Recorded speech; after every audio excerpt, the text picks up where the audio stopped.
Stuff only, spill the tea beyond the balance sheet.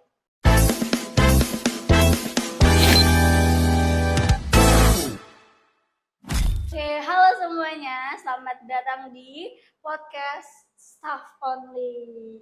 Yeay. Jadi hari ini kita mau membahas akuntansi di pemerintahan nih bersama teman-teman Acu. Ada Alexa,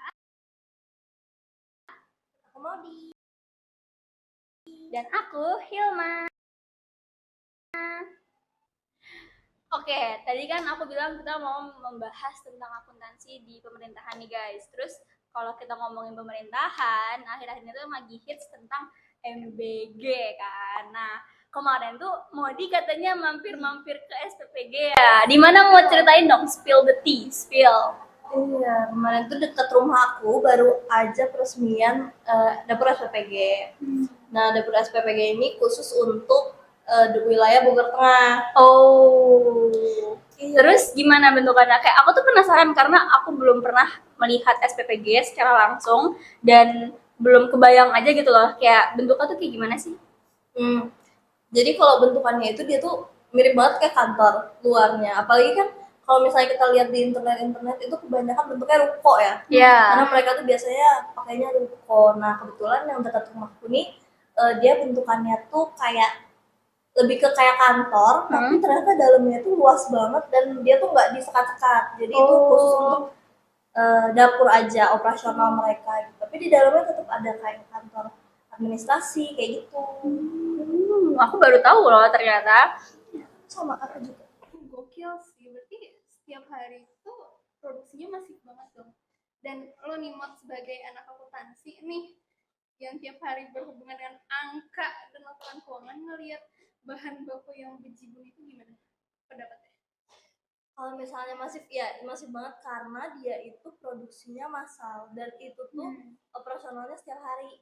Aku juga sebenarnya masih memikirkan gimana sih pencatatan akuntansinya, kayak lebih ke bingung aja apakah dia laporannya kayak per minggu atau per bulan gitu. Jadi yang aku baca sih katanya laporannya itu nggak per bulan. Karena dia kalau misalnya per bulan kan lumayan ya, produksinya banyak banget. Dan pembagian untuk anggarannya juga lumayan bikin pusing gitu. Oke, bener sih, pas banget nih.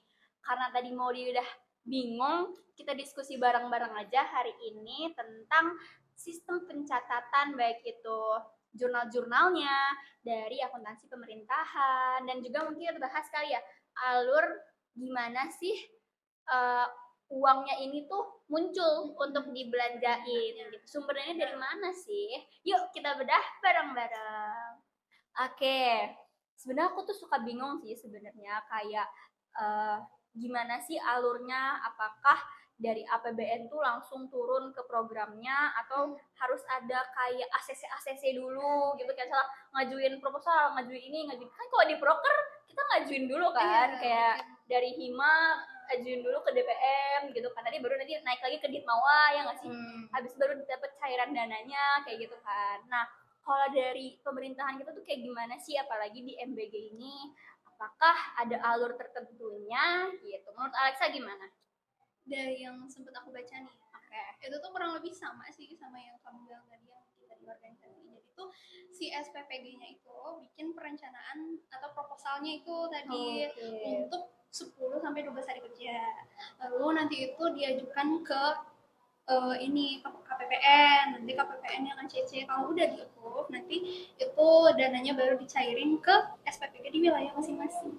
Singkatnya begitu. Untuk alur lebih lengkapnya. Kita tadi sempat baca-baca juga guys di apa namanya websitenya, bgn.go.id. Ini dia, bisa kalian cek juga di situ. Cemiu ya guys, correct as if as wrong. Maaf kalau salah, sama-sama belajar ya kita. Berarti kalau kita ambil secara analoginya berarti kayak di organisasi.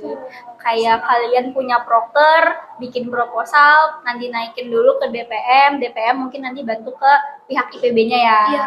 Karena kan kita ada juga proker yang dana dari IPB kan. Baru nanti IPB-nya nyariin uang buat kita. Oke. Jadi gitu alurnya. BTW kemarin tuh aku lihat pas banget lagi lewat itu tuh ada loading supply-nya yang banyak banget bahan bakunya setiap hari. Itu tuh dia tuh kayak aku nggak ngerti ya belajarnya mingguan atau harian, tapi aku penasaran banget sih gimana ya si akuntan ini tuh bisa ngelakuin pencatatan akuntansi dengan pembelian yang kayak terus sebanyak itu terus menerus gitu loh. Oke, ini core-nya sih. Ini intinya nih yang kita mau bahas nih tentang akuntansi dalam pemerintahan, teman-teman. Halo. Ting. Di sesi ini kita mau lebih mendalami lagi nih akuntansi pemerintahannya. Kan tadi kita udah ngomongin alur pencairan nih. Nah, pasti ada pencatatannya dong. Nah, makanya kita bahas di sini bagaimana sih pencatatannya di akuntansi dalam pemerintahan. Yang pertama itu diawali dengan mencatat seluruh transaksinya itu dengan 2 pilihan jurnal. Itu ada jurnal kas sama ada jurnal akrual. Nah, kas ini tuh mencatat yang benar-benar ada uang fisik yang benar-benar keluar atau keluar masuk lah intinya. Tapi kalau akrual itu yang benar-benar terjadinya, kayak misalnya contoh mungkin lagi mau membangun gedung nih. Nah, mungkin di kas itu akan tercatat sebagai belanja gedung dan bangunan. Nah, nanti di akrualnya juga ditulis sebagai, kalau misalnya itu nggak langsung jadi gitu kan ada konstruksinya. Jadi nanti di akrual itu tercatat sebagai konstruksi kayak gitu. Atau mungkin contoh lainnya kayak misalnya aset yang dibeli. Nah, kalau di akas itu akan tercatat seperti aset belanja aset atau belanja barang. Nah, di akrual itu dicatatnya sebagai aset non register. Nanti diulang lagi, dicatat lagi kalau dia udah terregister. Karena seluruh aset itu harus tercatat di pemerintahan. Seperti itu yang jurnal kas dan jurnal akrual. Tapi di setiap kasus itu juga ada kemungkinan penyesuaian. Kayak gimana tuh kamu, Di? Nah, kalau misalnya jurnal penyesuaian, nah selanjutnya kita bakal bahas tentang jurnal penyesuaian nih. Jadi jurnal penyesuaian ini tuh biasanya ada di akhir periode pencatatan, yang fungsinya itu kita tuh mau menyesuaikan nominal akun yang kegiatannya ini di luar dari penutupan buku. Karena kan biasanya ada yang misalnya kita tutup buku tahun itu di tanggal 30, tapi itu tuh kegiatannya atau transaksinya ada di tanggal 30 atau 31. Nah, itu kita harus perlu mencatat di jurnal penyesuaian. Nah, sebagai contoh, misalnya itu tuh biasanya ada pendapatan yang belum diterima.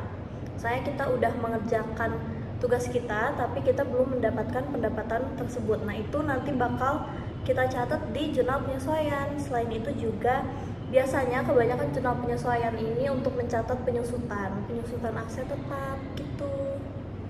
Betul.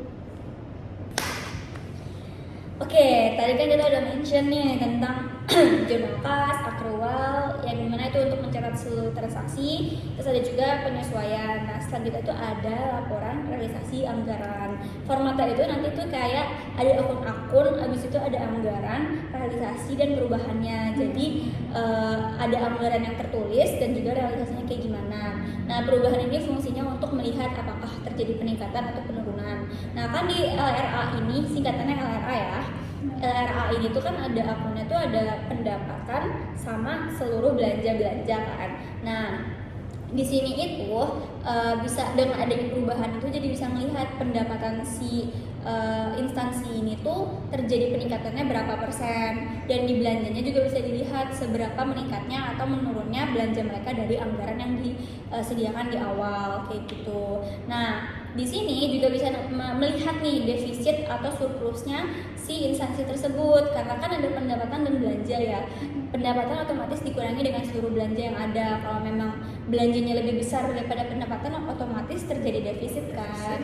Kalaupun ternyata lebih besar pendapatan, baru itu terjadi surplus. Dan defisit dan surplus ini juga dilihat perbandingannya. Kalau misalnya di anggaran kemungkinan terjadi defisit itu berapa, tapi kalau misalnya di realisasinya ternyata terjadinya berapa. Kalau emang meningkat ya berarti defisitnya defisit gitu. Itu sih untuk LRA. Selanjutnya, Oke, makasih Hilma soal penjelasan LRA, karena tadi LRA itu dari jurnal KAS. Nah, selanjutnya aku bakal jelasin lagi ke kalian soal laporan operasional nih. Laporan operasional itu sedikit beda tapi sama sebenarnya. Nah, laporan operasional itu tuh kita ambil dari laporan Sin LO mau dikesekian. Nah, nah bener banget tuh. Kau bener banget sih. Nah, kalau tadi udah dijelasin soal laporan realisasi anggaran, selanjutnya aku bakal ngejelasin ke kalian soal laporan operasional. Laporan operasional ini hampir sama kayak laporan LRA. Bedanya kalau LRA itu kita ambil dari jurnal KAS. Nah, kalau misalnya di LO, nah singkatannya tuh LO ya teman-teman. Kalau di LO itu kita ambilnya dari jurnal akrual. Nah, di LO ini tuh kita ngitung apa aja sih? Kita itu masukin semua akun pendapatan dan dikurangi dengan jumlah akun beban yang ada ya. Jadi kita nulis semua itu realisasi. Bedanya kalau misalnya di LRA itu kita membandingkan dua ya, Hil. Ada anggaran dan juga ada realisasi. Kalau misalnya di LO kita perlu tulisnya realisasi aja. Dan LO ini bakal menghasilkan surplus dan defisit dari kegiatan operasional. Nah, surplus dan defisit dari kegiatan operasional ini bakal berguna di laporan berikutnya. Laporan apa sih itu, Kak Alexa? Laporan perubahan ekuitas. Oh ya, by the way, aku izin nambahin, correct me if I'm wrong, di laporan operasional itu juga jangan lupa akunnya itu dilakuin penyesuaian juga. Oh, betul, karena kan ada gedung-gedung yang punya penyusutan ya. Penyusutan. Tentu nilainya pun menurun ya, jadi itu harus ada penyesuaian juga. Dan juga di JP suka ada beban tambahan nih. Betul. Kayak beban-beban penyusutan, beban subsidi, itu biasanya kita ada tambahan gitu. Lanjut ke LPE. Selanjutnya adalah laporan perubahan ekuitas atau LPE. LPE ini apa aja sih isinya? Yang pertama itu ada ekuitas awal. Lalu selanjutnya dikurangi dengan surplus dan defisit yang diambil dari laporan LO, laporan operasional. Lalu setelah itu dikurangi lagi dengan transaksi antar entitas. Transaksi antar entitas ini itu diambil dari seluruh kegiatan atau uang yang berasal dari yang ditagihkan dari entitas lain dikurangkan dengan seluruh uang yang diterima dari entitas lain gitu. Lalu nanti nominalnya diletakkan lagi lalu dikurangi. Nah, nanti hasil akhirnya itu atau ekuitas akhirnya itu akan naik atau turun dapat dilihat dari laporan perubahan. Terakhir, Hiduplah God bless AKN. Nah, untuk yang terakhir kita menyusun semuanya itu di dalam laporan neraca. Laporan neraca seperti yang kita tahu di akuntansi itu berisi aset sama dengan ekuitas ditambah liability gitu. Jadi semua aset-aset yang dimiliki itu dimasukkan ke situ, kewajiban-kewajibannya juga dan juga ekuitasnya dan harus balance. Gitu. Oke, kita kembalikan ke studio. Iya betul gak sih? Ya. Oke, sekian untuk pakai 1, 2, 3. Kok ada suara orang tepuk tangan juga di situ? Enggak kok, kita itu. 1, Oke. 2, 3. Oh, HP aku udah di atas. Oh. Oke, jadi itulah pembahasan dari akuntansi pemerintahan yang bisa jadi seharusnya ini adalah format secara keseluruhan yang digunakan oleh salah satunya instansi dari BGN sebagai acuannya seperti itu. Nah tadi boleh kita sebutin ulang lagi tadi ada apa aja? Ada jurnal kas, akrual, penyesuaian, realisasi, operasional, LPN dan juga neraca. Itu yang sudah kita sebutkan. Kita kembalikan ke studio. Next. Jadi kan tadi kita ngomongin bahan baku. Terus tadi Maudia sebenarnya di awal sempat mention kan SPPGJ itu dibangun, bukan nyewa. Nah itu tuh ada pencatatan akuntansinya nggak sih, ya kan? Ada. Jadi menurut yang kita pelajari di kelas itu tuh pencatatannya hampir sama sebenarnya, karena dia jatuhnya kayak belanja bangunan. Nah kalau misalnya penulisan di jurnal kasnya itu dia tetap akun di debitnya itu belanja bangunan strip Piutang piutang dariku. Oke. Terus kalau misalnya yang di akrual itu kan karena dia penulisan atau pencatatan operasional, jadi penulisannya itu untuk di debit konstruksi dalam pengerjaan. Oke, terus kreditnya sama ya, ditagihkan ke entitas lain. Oke, jadi karena dia operasional, aslinya kan masih konstruksi ya, belum jadi. Pengerjaan. Masih dalam pengerjaan, jadi disebutnya masih konstruksi. Sama, aku tuh sempet inget kalau gak salah ada juga kayak ini aset sudah register dan belum register, ya kan? Nah, aku tuh kalau nggak salah sempet inget kita tuh belajar juga kalau misalnya aset itu tuh ada juga yang terregister sama yang nggak terregister. Pasti kan MBG banyak banget aset-asetnya ya, nggak cuman gedungnya tapi juga kayak kendaraan, penunjang operasional lah gitu. Betul. Nah itu tuh kalau nggak salah ada pencatatan yang sudah diregister dan belum diregister, dan itu tertulis lah ya di jurnalnya. Kalau nggak salah pencatatannya misal aset mobil belum terregister, belanjanya belanja misalnya disebut belanja apa ya, belanja kendaraan. Anggaplah belanja kendaraan. Berarti nanti di apa namanya dicatatnya itu belanja kendaraan strip belum terregister gak sih? Belum terregister. Kalau dia udah terregister berarti yaudah sudah terregister. Tuh.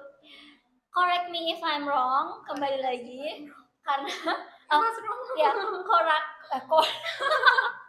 correct us. Nggak apa. Correct us if us wrong. Karena kita bahas karena di sini kita sama-sama belajar. Mohon maaf ya kalau ada salah-salah. Gitu. Kita lanjut lagi, mau bahas apa lagi nih?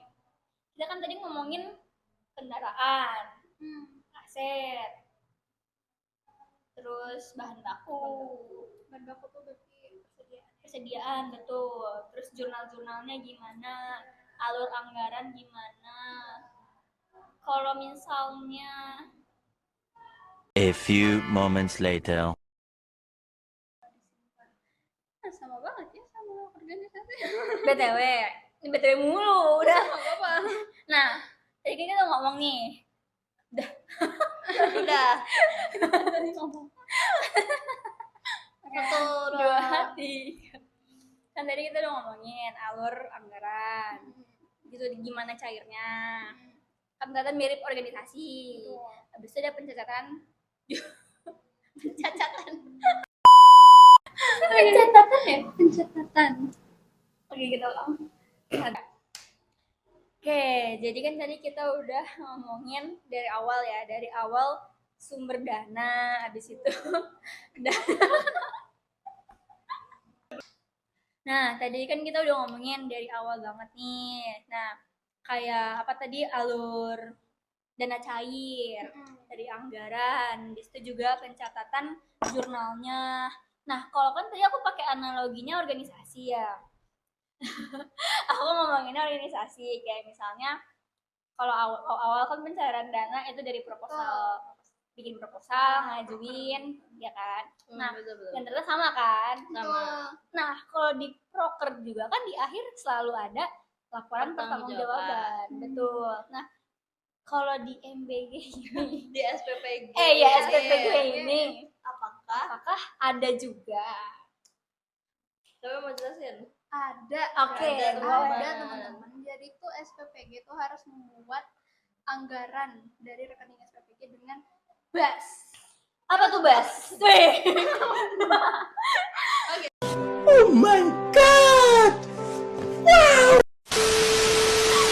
BAS adalah berita, acara, serah, Terima. Nah, dan kwitansi. Jadi tuh ada isinya. Jadi BAS itu dibuat setiap setelah 10 hari kerja dan isinya tuh ada yang pertama jumlah dana yang dipergunakan, dana yang diajukan dan ditagihkan, dana yang dibayar melalui pembayaran, terus ada pekerjaan yang telah diselesaikan sesuai dengan kontrak, terus ada pernyataan bahwa bukti-bukti pengeluaran yang telah disimpan kayak kwitansi dan lain-lain gitu.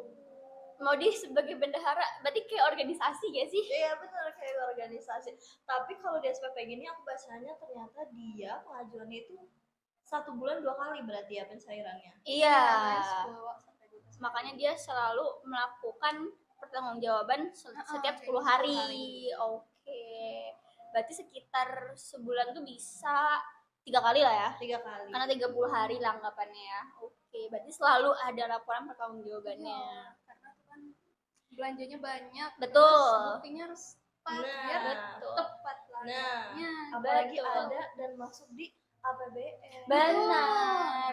Nah, Itu udah bukan APBD itu ya, udah Bukan langsung APBD, itu nasional. APBN.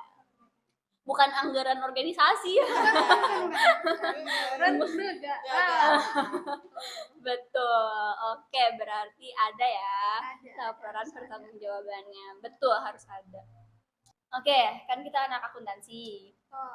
Kita nggak cuma bikin anggaran. Betul. Kita nggak cuma menulis anggaran. Betul.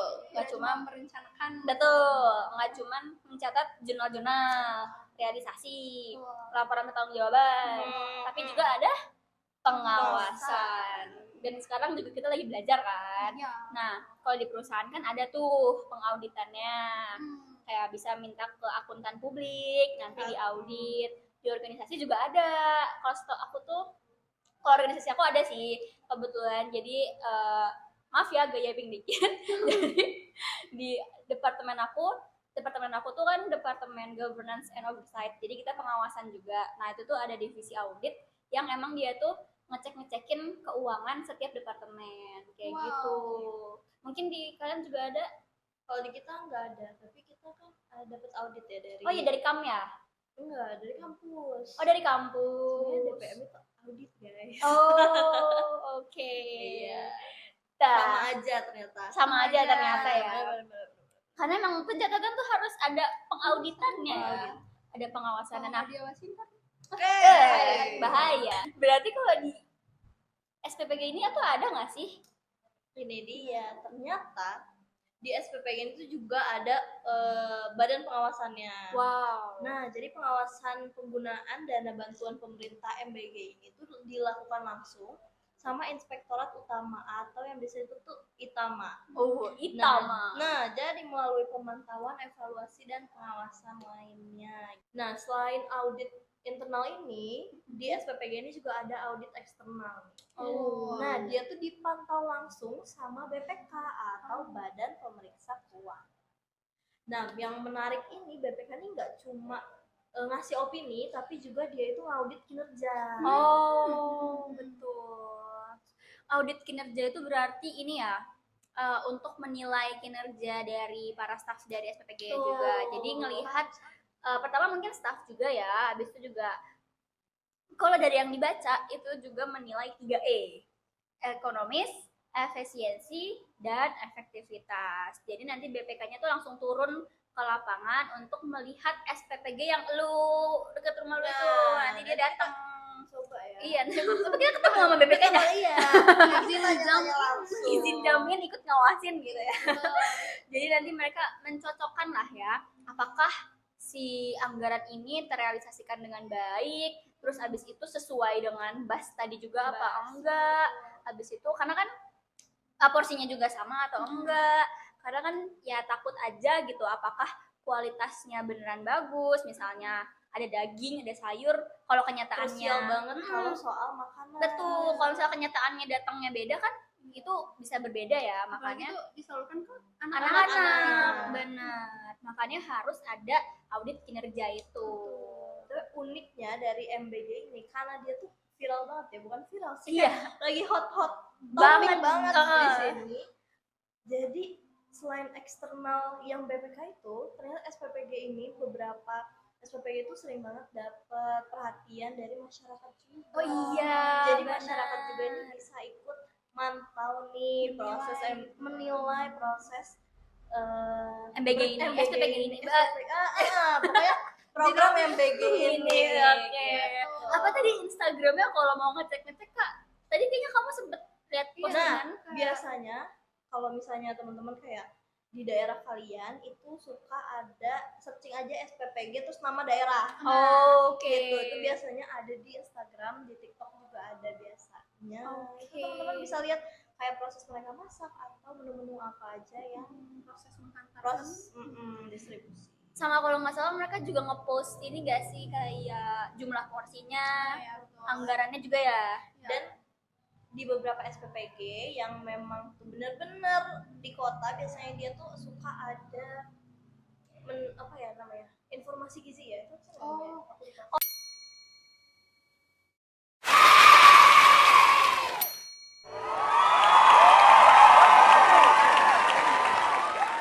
Oh, kayak detail kok ini ya, kayak di kalau di susu itu tuh ada Nah, banyak berapa gizi ininya, lemaknya itu berapa, juga masuk gulanya. dalam ke pengawasan. Oke.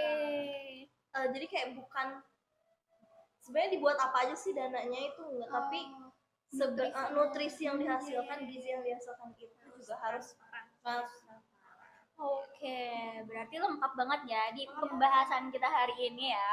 Dari dana cairnya gimana, habis itu jurnalnya, habis itu laporan akhirnya, laporan pertanggungjawabannya, dan juga auditnya atau pengawasannya. Berarti pengawasannya juga lengkap ya. Gak cuman keuangan, tapi juga apa namanya, akuntabilitas. Jadi penggunaan dananya itu kayak gimana? transparan. Iya, transparan. Betul. Gokil banget sih jujur setelah aku diskusi sama kalian nih soal program MBG terus soal dapur SPPG-nya, makin banyak banget insight yang didapetin dan juga Ini apa sih tadi? Wah, gokil banget sih jujur setelah aku dengar penjelasan dan juga kita diskusi bareng di sini soal program MBG ini, aku jadi semakin ngerti terhadap kebingungan aku selama ini, dan ternyata juga sistem akuntansi pemerintahan yang super rumit terus detail itu bisa dikemas rapi dalam waktu yang singkat. betul. Jadi apa yang kita bahas hari ini itu benar-benar hasil dari yang kita pelajarin di kelas ya, tentang akuntansi pemerintahan yang tadi LRALO, habis itu pertanggungjawabannya dan lain-lain. Dan itu semua ternyata nggak cuma teori, tapi sebenarnya ada penerapannya di dunia nyata. Betul, ada realisasinya dan dampaknya pun sangat terpakai ya tentunya buat publik, karena kan itu program untuk masyarakat ya. Jadi harus dilihat dan transparansinya. Betul. Nah, setuju banget. Semoga ya sistem pengelolaannya benar-benar ya terrealisasikan sesuai dengan apa yang telah direncanakan. Betul. Kita salurkan ke anak-anak di seluruh Indonesia. Aku hampir ngomong seluruh dunia. Seluruh Indonesia dulu. Oke, Indonesia dulu, benar. Amin. Dan nggak kerasa kita udah ngobrol bermenit-menit atau sejam ini jangan-jangan. Sampai tea-nya udah habis. Iya. Betul, ini udah habis. Nggak ada lagi isinya. Kita udah menuntas semuanya, udah membedah semuanya, dan semoga apa yang kita bahas hari ini itu bermanfaat untuk teman-teman semua, untuk kita juga menambah wawasan juga, dan yang paling penting semoga apa yang kita sebutin di sini juga Bisa dikoreksi. betul, karena kita belajar, kalian juga belajar, kita saling mengoreksi satu sama lain. Oke, langsung aja Kita tutup. aku Hilma, Aku Lexa. Aku Maudi. sampai jumpa di Staff only berikutnya. Selanjutnya.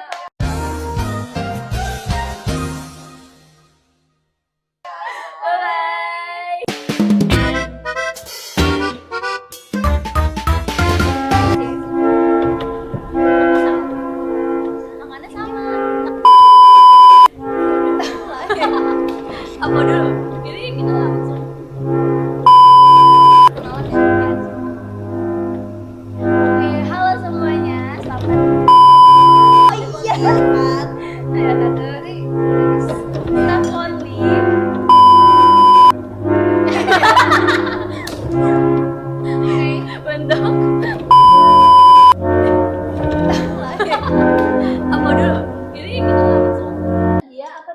Oh ini BPK, gue yang ngomong ya. Mhm.